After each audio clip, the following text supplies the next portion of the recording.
اگرچه مثل تو من شیک و با کلاس نیم و در نگاه تو از مردمان خاص نیم. نه آنچنان که تو میگویی آس و پاس نیم. سلام دوستان عزیز، خوش اومدید به کانال نیما.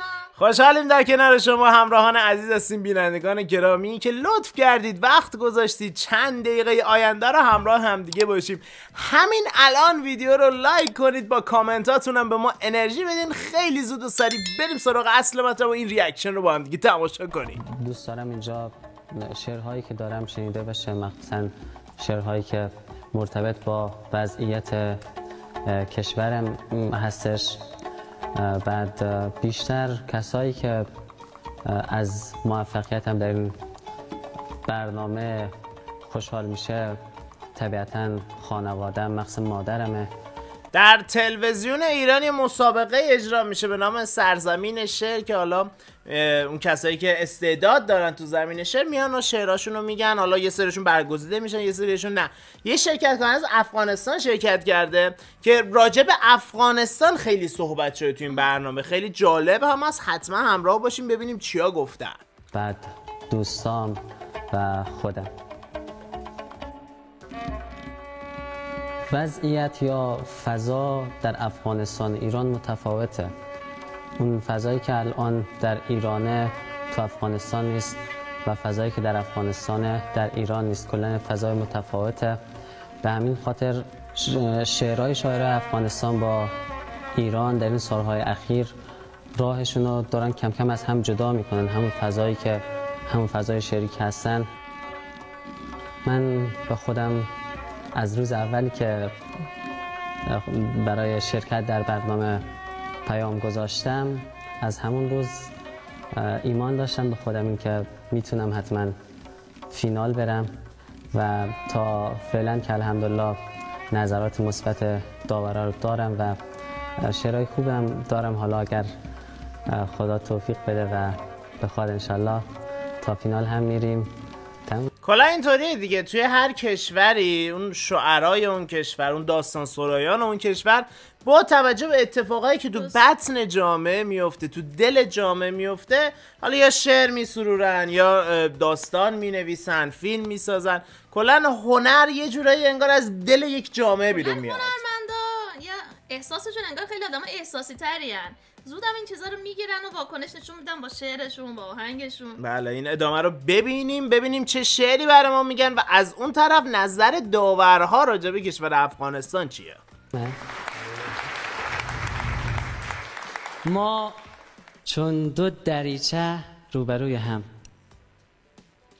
ما چون دو دریچه روبروی هم، آگاه ز هر بگو مگوی هم، هر روز سلام و پرسش و خنده، هر روز قرار روز آینده. با عرض سلام و ادب و احترام خدمت شما مجری برنامه، داوران نهایت بزرگوار و بینندگان عزیز، امیدوارم که روزگار به کامتان باشد. زنده باشین. آقای قلندری چی میخونید برامون؟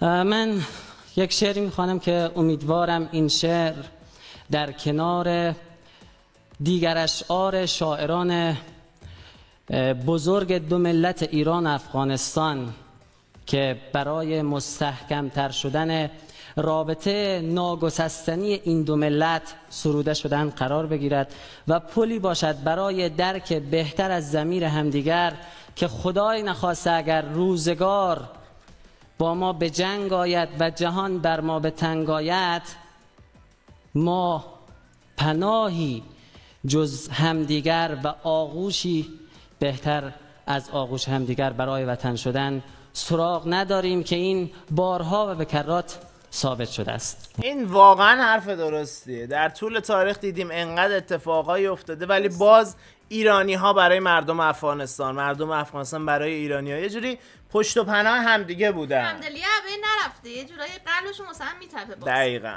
متشکرم. بفرمایید. آفرین.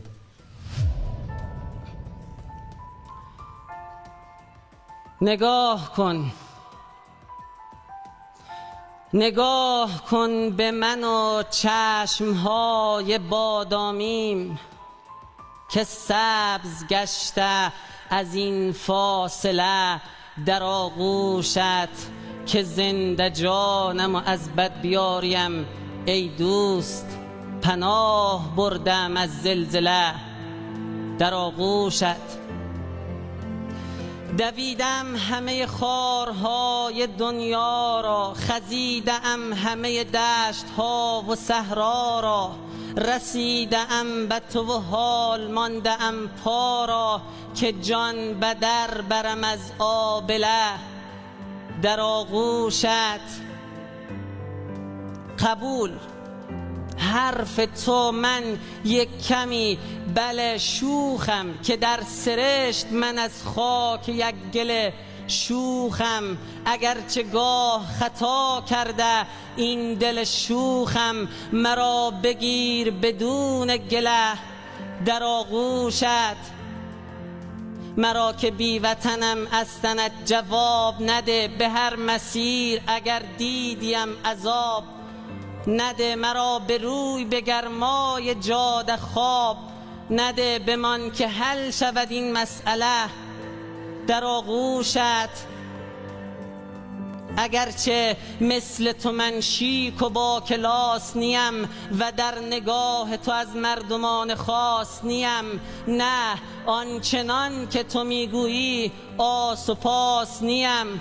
مرا بکار زن سنبله در آغوشت، که تک درخت سپیدار خانت باشم. مرا بخوانی و تنها ترانت باشم، سپس پرنده شوم روی شانت باشم، که پر زند دو وطن چلچله در آغوشت.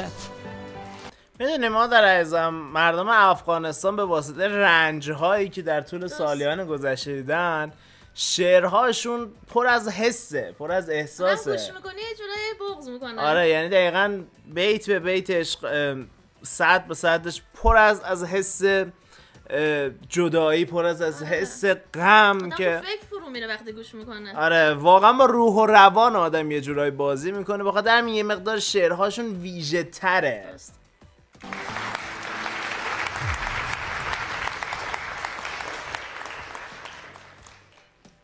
جناب کاظمی خواهش میکنم بفرمایید.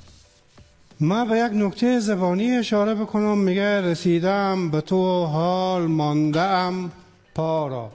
آدم فکر میکنه که این مانده‌ام به چی معناییه؟ مانده نباشی. بله، مانده در زبان قدیم فارسی، زبان کهن فارسی به معنی گذاشته بوده و ماندن به معنی گذاشتن. جالبه که مثلا در شعر سنایی آمده، میگه که تو را یزدان همی گوید که در دنیا مخور باده، تو را ترسا همی گوید که در صفرا مخور حلوا، ز بحر دین به نگذاری حرام از گفته یزدان، ولی که از بحر تن مانی حلال از گفته ترسا. ایشون خودشون یکی از شعرای معروف کشور افغانستان هستن که آره سالهاست تو ایران دارن زندگی میکنن، ولی خب کلی شعر سرودن راجع به افغانستان. فعالیت ادبی زیاد داره. دقیقاً. مانی یعنی بگذاری، یعنی اون حلال رها میکنی، میگذاری. و این در افغانستان الان رایجه. میگه این لیوان اینجا ماندم، گذاشتم، کاغذام اینجا ماندم، و اینجا این ماندم یک افق جدید، یک کارکرد جدید زبانی رو برای ما نشان میده. خیلی وقتا ما در افغانستان کلماتی که امروز به کار میبریم همون چیزایی است که 1000 سال پیش در همه این قلمرو به کار میفته. هرچند ما هر بار از این کلمات در جایی در برنامه صحبت کردم، پیام‌های زیادی از دوستان ایرانی شنیدم که گفتن بله ما هم در سبزوار اتفاقا این رو داریم، در کرمان این رو داریم، منتها در جاهای نسبتاً دور افتاده تر. آره دیگه اینطوریه. کلا زبانی که مردم افغانستان صحبت میکنن، فارسی دری، فارسی اصیلیه که در گذشته های دور توی همین الان مثلا توی شعرهای کتب درسی حالا دبستان، راهنمایی دبیرستان مردم ایران، ایرانی‌های عزیز، ما خودمون خیلی تو بچگیامون خوندیم دیگه.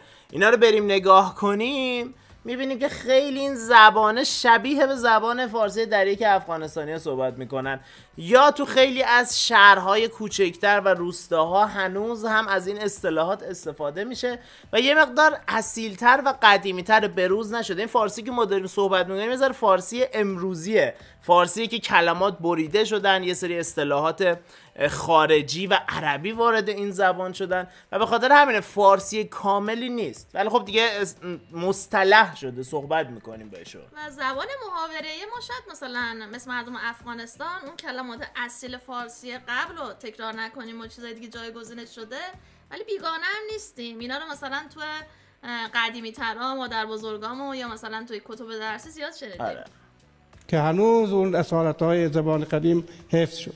بسیار خوب. آقای فیض بفرمایید.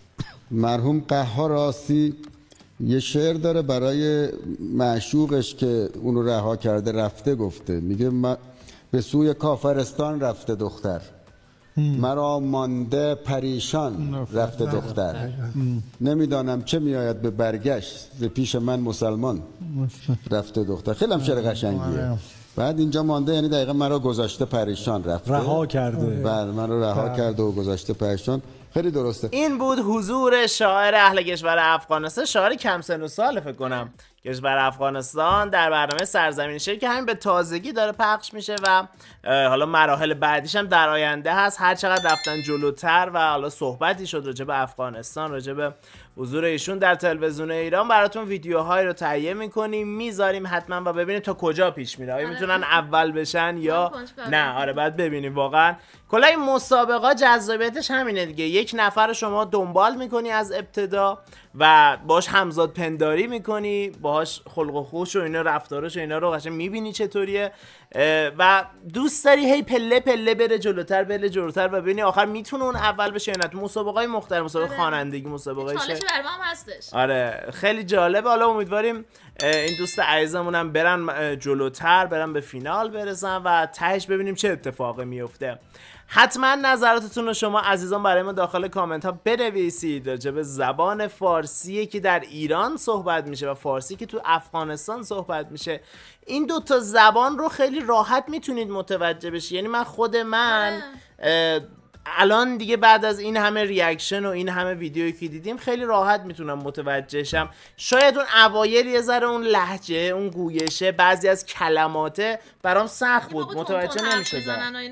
آره بعضی وقتا اینا تون تون صحبت میشه آدم شاید متوجه نشه، ولی الان بعد از این همه صحبت و اینا فکر می‌کنم دیگه برای من راحته. برای شما عزیزان چطور؟ فارسی ایرانی و فارسی دریایی میشنوید راحت میتونید متوجه شین یا نه براتون خیلی سخته؟ حتما برامون نظراتتون رو بنویسید. ریاکشن ما رو اگر دوست داشتین ویدیو رو برای دوستانتون بفرستید، کانال رو سابسکرایب بکنید، ویدیو ما رو هم لایک بکنید و دکمه زنگوله رو هم بزنید که ویدیوهای ما رو از دست ندید. تا یک برنامه دیگه شاد و پر انرژی باشید. فعلا خداحافظ. در پناه خدا باشید.